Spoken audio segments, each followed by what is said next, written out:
बच्चे की पैदाइश के बाद डिलीवरी रूम से निकले 1 घंटा बीत जाने के बाद जिच्चा को अभी अभी होश आया। बदन में ताकत बिल्कुल ख़त्म हो गई थी। करवट लेना तो दूर की बात, हिलने में भी बेपनाह दिक्कत हो रही थी।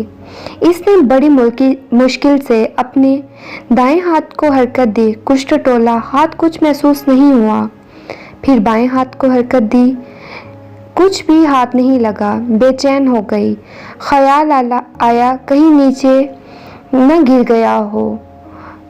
वो खुदाया, हिम्मत जुटाकर बामुश्किल पलंग के नीचे देखने लगी।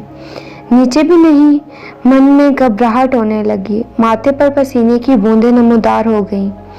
दूर खड़ी नर्स को इशारे से बुलाया। होंठ हिले पर कुछ लफ्ज ना निकले।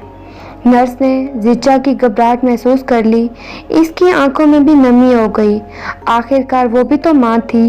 वो माँ की तड़प को कैसे ना महसूस कर पाती। दौड़कर इनको बेटर रूम से दौड़कर नौविदा बच्चे को लाकर माँ के हाथ में थमाते हुए कहा, मैं समझ सकती हूँ बहन, लो जी भर कर देख लो।